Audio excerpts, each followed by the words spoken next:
육아와 일, 두 마리 토끼를 잡느라 지치신 분들 많으시죠? 여기 아주 평범하지만 그 안에서 자신만의 특별한 노하우를 찾아낸 분이 계십니다. 보통인 듯 보통 아닌 그녀만의 영어 육아 이야기, 째째맘님을 모셨습니다. Where are your socks? Those movies are good. Uh-huh. So I can't pick one. Let me see, guys. Maybe he will lead us to more red wheat. Oh yeah, let's follow the trail. The cookies are out of this world. Really, what does that mean? I mean, they're super yummy. 안녕하세요. 낮에는 12년차 회사원, 저녁에는 두 아이의 방구석 놀이영어 선생님으로 활동하고 있는 이중생활 워킹맘 째째맘입니다. 첫째가 6개월 정도 되던 시점에 매일 반복되는 일상이 조금 무료하게 느껴져서 말도 못하는 아이에게 영어로 말도 걸고 또 영어 노래도 불러주고 책도 읽어주면서 일상에 변화를 주기 시작했어요. 그렇게 이제 아이가 11개월쯤 되었을 때 무심코 아이에게 Where's mommy's nose? 라는 질문을 했는데 아이가 제 코를 쿡 찌르더라고요. 그때 엄마표 영어 버튼이 눌린 건지 햇솔 자격까지 취득해 가면서 본격적으로 집에서 영어 환경을 조성해 가기 시작했습니다. 만나서 반갑습니다. 와! 보통인 듯 보통 아닌이라는 수식어가 참 재밌어요. 그냥 우리랑 똑같은 12년차 워킹맘이라는 뜻이죠. 근데 사실 이 워킹맘이 정말 어려워요. 뭐 일하랴, 육아하랴, 집안일 하랴, 몸이 10개라도 부족한 상황인데 또 거기에다가 녹초가 돼서 집에 들어와서 아기가 아프다거나 보채거나 이러면 완전히 무너져 버리거든요. 그러면 우리 째째맘님도 아, 나 오늘은 진짜 쉬고 싶고 너무 힘들다 했던 그런 위기의 순간이 있으셨을까요? 사실 매일이 위기죠. 그쵸, 맞아요. 왜냐하면 이제 저는 보통 평일에는 퇴근해서 집에 오면 한 7시 정도가 되거든요. 네네. 근데 이미 하루 종일 일을 한 상태라 피곤하지만 아이들과 보내는 시간이 적으니 오늘은 좀 더 화내지 않고 열정적으로 놀아줘야지 다짐하면서 딱 집에 들어와요. 그리고 저는 아이가 둘이다 보니까 두 아이가 엄마로부터 원하는 게 다른 날들이 많아요. 그러면 이제 한쪽 다리씩 앉아서 제 앞에서 이제 싸우는 거죠. 그런 날은 정말 사라지고 싶다. 아, 잠깐이라도. 너무 힘들어요. 맞아요. 그런 날도 있기도 하고 아까 말씀하신 것처럼 아이들이 뭐 아픈데 제가 휴가를 내지 못하는 날들에는 이제 아픈 아이 옆에 엄마가 있어줄 수 없다는 그런 미안한 마음, 뭔가 저한테 주어진 일을 해내지 못하고 있다는 그런 자책의 마음, 이제 이런 마음들과 계속 싸워내는 게 워킹맘으로서의 좀 위기의 순간들이 아닌가 생각합니다. 진짜 힘드실 것 같아요. 왜냐면 말씀하셨듯이 그게 항상 딜레마인 게 회사에서는 회사의 일에 집중하고 싶은 나의 자아가 있고 또 집에서는 우리 아이들을 정말 잘 키워내고 싶은 자아가 있기 때문에 이 두 가지가 항상 충돌을 하는 뭔가 이 제한적인 에너지와 이런 시간 안에서 항상 그런 걸 경험하게 되는 것 같습니다. 워킹맘은. Mommy's nose. Jay, touch mommy's nose. Nose. Nose. 그렇지. Nose. 근데 아까 말씀하셨던 11개월 때 아이가 코를 쿡 찔러서 그걸로 엄마표 영어를 시작하게 되셨다고 하셨는데 그걸 좀 더 들어보고 싶거든요. 뭐 어떻게 시작을 하셨는지. 사실 저도 아이를 처음 키우는 거다 보니까 아이가 어떻게 말을 배워서 말을 하기 시작하는지, 아이의 그런 언어 발달이 어떻게 일어나는지에 대한 생각이 크게 없었던 것 같아요. 특히나 돌 전까지는 언어 상호작용을 느끼기가 쉽지가 않잖아요. 맞아요. 근데 저는 여태까지 그냥 아이한테 영어로 말을 걸어줬던 것 뿐인데 어느 날 질문을 했을 때 아이의 아웃풋을 본 거죠. 그것도 모국어가 아닌 다른 언어로 질문을 했을 때 그 경험이 굉장히 저한테는 신기하고 좀 충격적이었어요.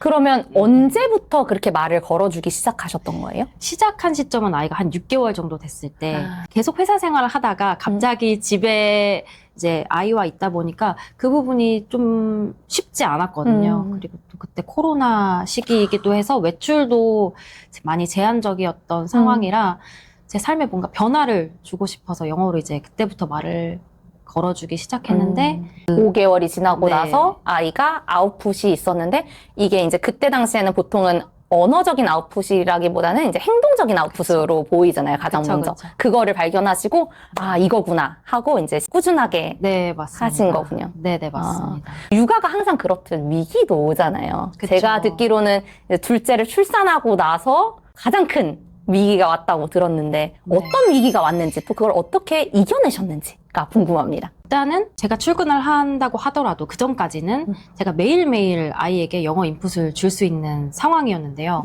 근데 둘째를 출산하면서 병원에서 한 일주일, 그다음에 조리원에서 2주일 해서 한 3주 정도를 아이에게 이제 주어진 영어 상호작용이 없었던 거죠. 뭐 영상 같은 거는 아빠랑 이제 신청을 했지만 엄마랑 상호작용하는 시간은 이제 0이 된 상태로 3주를 보낸 건데 그렇게 집에 와서 아이한테 영어로 말을 걸었는데 대답을 다 한국어로 하더라고요. 놀이터를 나갔을 때도 제가 보통 영어로 많이 말을 걸거든요. 그러면 아이도 영어로 이제 대답을 하면서 재밌게 놀았었는데 어느 날은 엄마 한국어로 해주세요. 그러니까 주변 아이들의 시선을 의식하기 시작하더라고요. 당황하는 마음이 안 들었다면 거짓말이죠.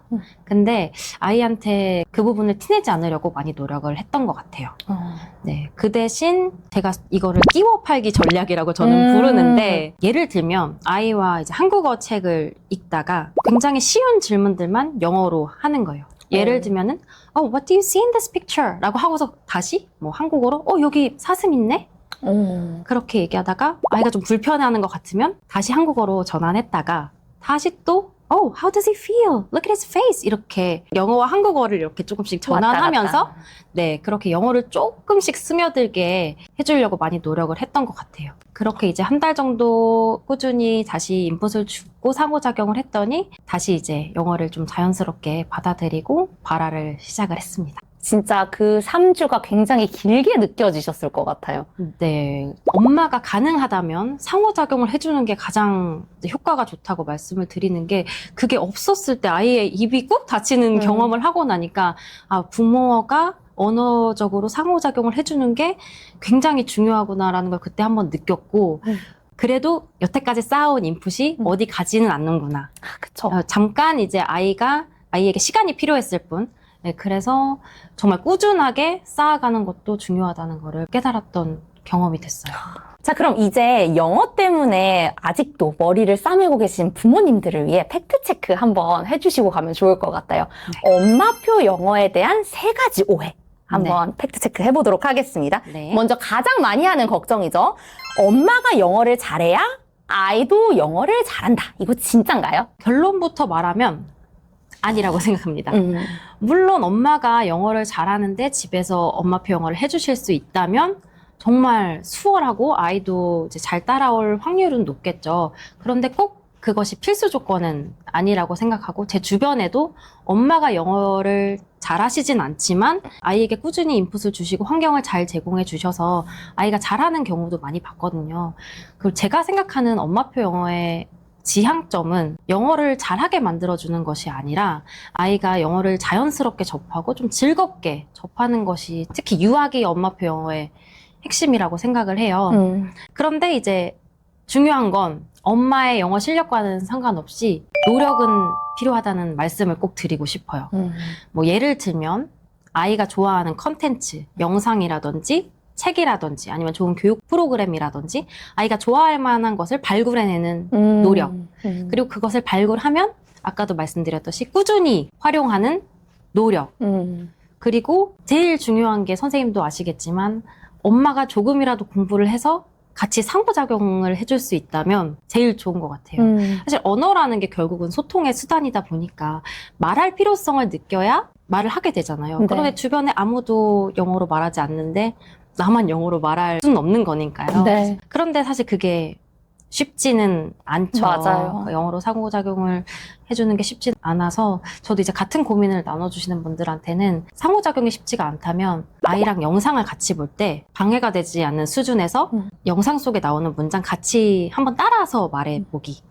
엄마 목소리로 들리면 좀 더 아이들이 잘 기억하고 말하는 경우가 있거든요. 그리고 그림책 읽어주기. 최소 한 권이라도 그림책 꼭 읽어주기. 왜냐하면 책은 어쨌든 텍스트가 있으니까 그렇죠. 엄마가 접근하기가 훨씬 더 수월하고 맞아요. 뭐 내용에 대해서는 한국어로 뭐 대화를 나눠봐도 되고 어쨌든 영어로 텍스트를 함께 읽을 수 있다는 게 부담이 적기 때문에 하루 한 권이라도 읽어보시면 좋을 것 같고 그리고 요새는 또 좋은 영어 프로그램들도 있잖아요. 그런 거를 엄마랑 같이 집에서 활용해도 좋고 스터디 또 요새는 많이 이제 있는 걸로 아는데 네. 그런 스터디를 활용하면서 아이가 좀 영어를 루틴으로 가져가는 그런 방법들을 고민하는 노력을 해보시면 좋을 것 같아요. 근데 스터디를 할 때 저는 좀 그런 건 있었는데 이건 그냥 개인적인 네네. 느낌인데 왜 인증 같은 거 이제 많이 하잖아요. 근데 이게 인증과 완주에 너무 목매면 안 될 것 같아요. 왜냐면 아이들이 이제 날마다 컨디션도 다르고 맞아요. 하고 싶은 놀이도 있고 안 하고 싶은 놀이도 있는데 완주 다 해야 돼. 이런 거에 초점이 맞춰지다 보면 그 시간이 또 즐겁지 않은 시간이 되기도 하더라고요. 째째맘님의 엄마표 영어는 아이가 좋아하는 것을 기반으로 그 위에다가 영어를 살짝 얹어주는 그런 형태로 진행이 되는 것 같아요. 맞아요. 엄마가 선생님처럼 발음 교정도 해주고 리딩 실력도 올려주고 독해도 실력도 올려주고 문법도 알려주고 아이들의 실력 향상을 책임진다. 이런 거에 대해서는 어떻게 생각을 하시나요? 사실 만약에 그런 것이 엄마표 영어라면 정말 영어를 잘하는 분들이나 아니면은 전문가 분들만 엄마표 영어를 할 수 있겠죠. 근데 사실 저희도 그림 전문가거나 뭐 수학, 과학 전문가, 선생님은 아니지만 집에서 간단한 미술놀이라든지 수학놀이, 과학놀이 부담 없이 많이들 해주시잖아요. 그렇죠. 영어도 똑같아요. 엄마가 전문가일 필요는 없습니다. 엄마가 영어에 관련해서 아이한테 즐거운 경험을 제공하는 정도만 된다면 충분하다고 생각을 하고요. 혹시 학습적으로도 채워주고 싶은 마음도 들잖아요. 그럼요. 솔직히. 필요하죠. 네, 그럼요. 그럴 경우에는 외부 교육기관이나 아니면은 좋은 학습 프로그램 등을 병행하는 것도 저는 좋은 방법이라고 생각합니다. 네. 그러면서 이제 집에서 엄마와 함께 상호작용할 수 있다면 그게 제일 베스트인 것 같아요. 정리를 해보자면 부모님께서 집에서 하실 수 있는 거는 집에서 해주시고 어떤 노력이 필요하다고 하셨으니까 그쵸. 노력은 하되 내가 못하는 것, 내가 이거 전체를 책임지려고 하는 게 아니라 내가 못하는 부분에 있어서는 약간 뭐랄까요? 아웃소싱을 해야 된다. 그렇죠. 아웃소싱 외주를 주는 그쵸, 외주 그런 맞아. 방법으로 진행을 한다. 네. 네, 알겠습니다. 자, 마지막으로 이거 무시 못하죠. 비싼 전집이나 교구는 필수다? 솔직히 이게 없으면 좀 불안한 마음이 있거든요. 필수는 아니다.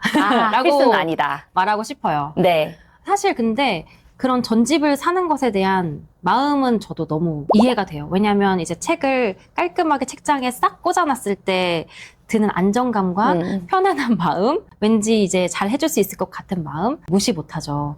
그런데 사실 저는 다른 사람들이 좋다고 해서 무턱대고 일단 큰 소비를 먼저 하는 것보다는 우리 아이가 뭘 좋아하는지 계속 똑같은 얘기를 하고 있는 것 같지만 네네. 우리 아이가 뭘 좋아하는지 파악하는 게 먼저라고 생각을 해요.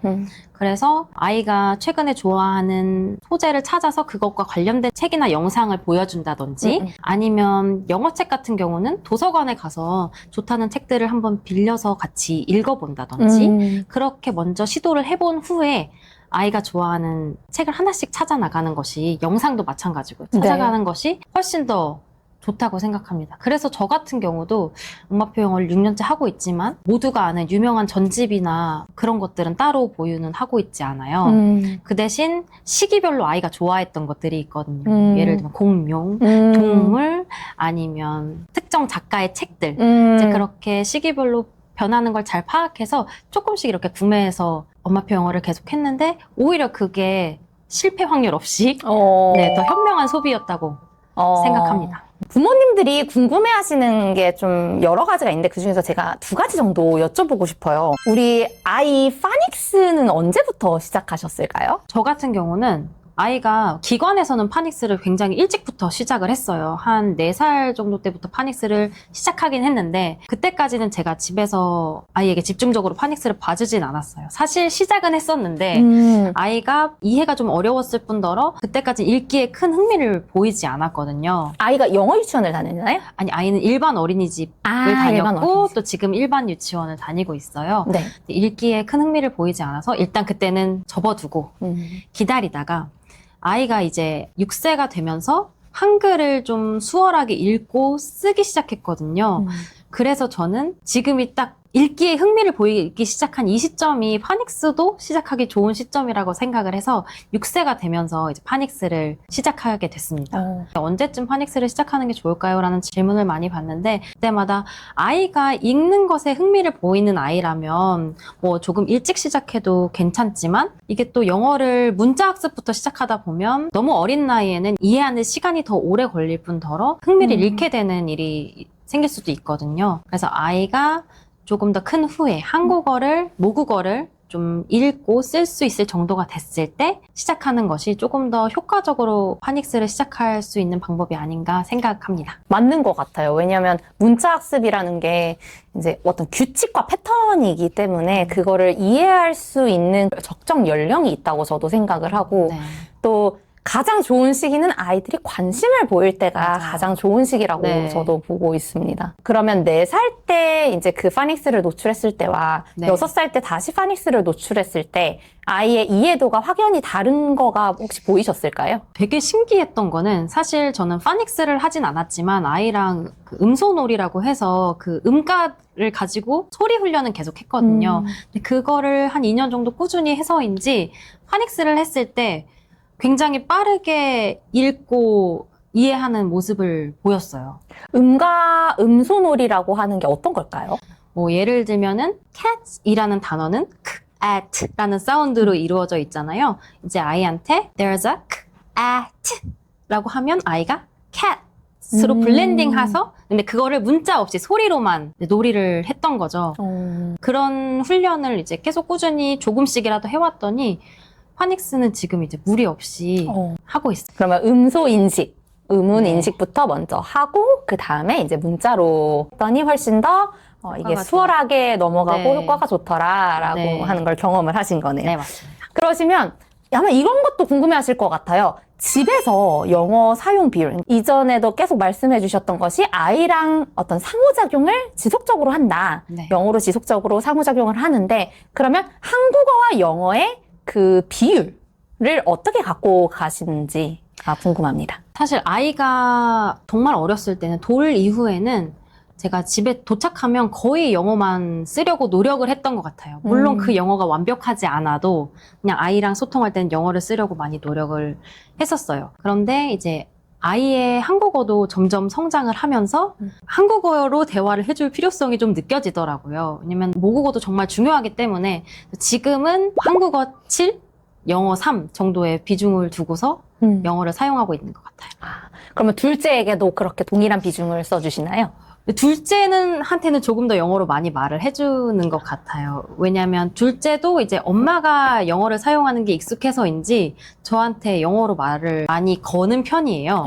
그래서 영어로 말을 걸었을 땐 저도 영어로 대답을 해주고, 근데 첫째는 이제 워낙 한국어 사용 비율이 높기 때문에 또 그럴 때 계속 영어로 하면 아이도 답답할 수도 있잖아요. 그럴 때는 아이한테 맞춰서 한국어 비율을 좀 높여서 가져가고 있습니다. 지금까지 쯔쯔맘님과의 이 대화를 종합을 해보면 돈도 실력도 아니고 꾸준함이 답이라고 하는 건데 사실 워킹맘한테는 시간, 꾸준할 수 있는 이 시간도 잘 없잖아요. 우리가 이렇게 퇴근하고 오면 손 하나 까딱하기 싫은 날도 너무나 많고 네. 그런 날 내가 진짜 딱 10분 이거는 꼭 한다 하는 네. 그런 쯔쯔맘님의 어떤 생존 루틴 전략이 있으실까요? 딱 하나만 해야 한다고 하면 저는 잠자리 독서라고 생각해요. 잠자리 독서 최소 한 권. 왜냐면 이제 영어로 상호작용을 계속 해주면 좋지만 사실 이 말이 영어로 어떻게 쓰이는지 내가 틀리진 않을지 그 생각하는 것만으로도 스트레스일 수 있거든요. 네. 그럴 땐 텍스트가 있는 게 최고입니다. 그리고 그 책을 함께 읽으면서 이제 책에 대한 내용을 얘기해보고 그런 것만으로도 아이와의 충분한 상호작용이 되기 때문에 저는 잠자리 독서 한 권은 꼭 하려고 노력을 하고 있고요. 정말 아무것도 안 하고 싶은 날이 있거든요. 그런 날은 뭐 좋은 방법인지는 모르겠지만 평소보다 영상 시청 시간을 좀 늘리기도 합니다. 매일 그렇게 하는 게 아니니까 하루 정도는 그럼요. 네, 며칠 정도는 영상의 힘을 빌리는 것도 저는 괜찮다고 생각합니다. 사실 인터넷상에 보면 너무 현명하고 너무 잘 육아를 하는 분들의 모습을 많이 볼 수 있잖아요. 뭐 영상도 조금만 보여주고 책은 많이 읽어주고 그런데 왠지 나는 그렇게 못하는 것 같고 그렇게 비교를 하게 되면 너무 힘든 것 같아요. 오늘 좀 힘들었으면 집에선 살짝 풀어줘도 된다. 저는 항상 그 주의거든요. 그래야 엄마표 영어도 롱런할 수 있다고 생각합니다. 오늘 말하기 싫으면 내일 더 하면 되지. 맞아요. 네, 오늘 책 읽기 힘들면 영상 조금 더 보여주고 내일 책 더 읽어주면 되지. 이렇게 가는 게 롱런하는 방법이라고 생각합니다. 말씀해 주신 것처럼 비교하지 않고 꾸준하게 하는 게 지혜로운 방법이라고 말씀을 해주시는 네, 거네요. 맞습니다. 자, 마지막으로 지금도 퇴근길에 자책하고 있을 우리 워킹맘들을 위해서 한마디 부탁드립니다. 워킹맘의 삶은 결코 쉽지 않죠. 뭔가 나는 정말 열심히 살고 있는데 어느 하나도 제대로 해내지 못하는 것 같은 마음이 들 때가 정말 많은 것 같아요. 그런데 그런 마음이 드는 이유는 내가 부족해서가 아니라, 엄마가 부족해서가 아니라 엄마가 다 여러 가지 일을 동시에 잘 해내려고 노력하기 때문이라고 저는 생각을 하거든요. 그래서 저도 그런데 같은 마음으로 힘들었던 적이 있었는데 제 친한 지인이 해줬던 말이 정말 큰 힘이 됐어요. 그분도 이제 워킹맘이신데 남들이 뭐라고 하던 우리는 우리가 정말 잘하고 있다는 거를 매일매일 상기시켜줘야 한다. 그래서 저는 이제 제 자신한테 소리내서 칭찬을 하기 시작했거든요. 그래서 완벽하지 않아도 괜찮다. 오늘도 멋졌다. 그리고 충분히 잘하고 있다. 이 말을 매일매일 스스로한테 해주시면 정말 좋을 것 같아요. 오늘도 귀한 말씀 정말 감사합니다. 네, 지금까지 쯔쯔맘님과 함께 했습니다. 감사합니다. 감사합니다.